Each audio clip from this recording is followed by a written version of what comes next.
It's incredibly cool. I mean, it's not only did I create it; it was based on my life. I mean, it was a show that I wrote as a play when I was in theater school. So, to come back here after being away from home for so long and just shoot something that sort of relives a lot of childhood memories and emotions. It's a very strange, sentimental, lovely thing.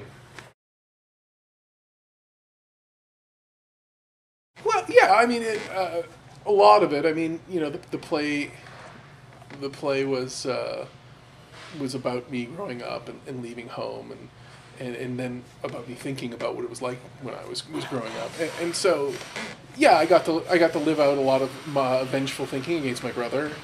I had two sisters, but I just left them out, which they get pissed about. But it was that sort of, cheaper than therapy solution to dealing with everything that I dealt with growing up. Okay. Yeah. I think there's something so specific about what we were trying to do with the characters and with the location, and it all sort of melded into one cohesive, organic thing, and it's so delicate when you get that, when the balance is right and you get it, to try removing a piece of it, like Winnipeg, which felt like the place where everything grew out of, in my mind at least. It just felt impossible to do it. Is it possible? Maybe. I wouldn't want to contemplate it. Well, first of all, it was sad and devastating what happened, and we stopped and we looked and we thought about all the different ways that we've seen this sort of a thing dealt with on television, and although it doesn't happen very often, it has happened in the past. And we decided that the only real way to deal with this is the way the way a family would deal with it, and the way my family dealt with it when my father passed away. And we just incorporated that dark, terrible thing into the comedy. And this was a family that struggled to be together from the beginning, from the onset. This was about a family that loved each other, but always bounced but it always pulled back whenever they fought. This was a devastating thing that could happen to a family, and it strengthens how much they love each other. And at the core of this funny, weird family is a strong, strong bond of love. So if anything, it just tested those bonds and made them stronger. And so we decided that was the most creative way to deal with it, was just to let the family that we created deal with it in the same way. And we can mourn through them, and we can all mourn together through the fiction and the reality, and let them blend that way.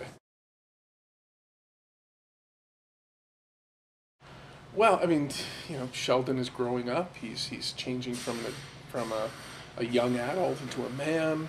There's those issues, his relationships. Anne is a beautiful widow who's widowed so young in her life, has to start again.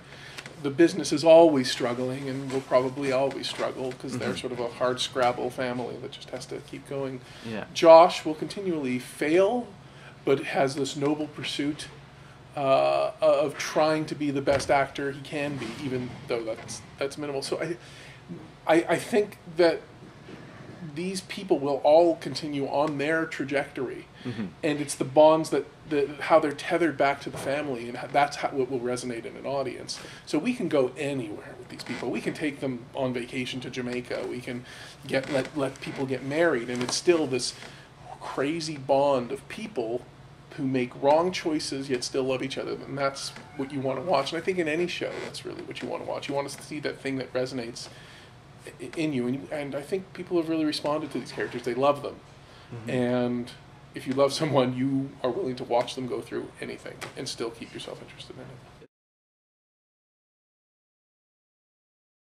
Yeah, I mean, my brother was a little stunned when he saw it, because he was like, "Wow, did I treat you that crappy?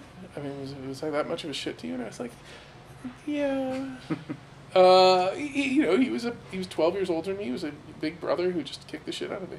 So, but they respond to it a lot. I mean, they loved Maury as my dad because they thought he captured it well. They loved all the relationships they felt were so real to them. And some of the stories, not all of them, but a lot of the stories in the first two seasons, and even some of the ones in the third, came from real places. Mm-hmm. They've responded quite well. None of them have sued, which is, I think, a very, very positive sign.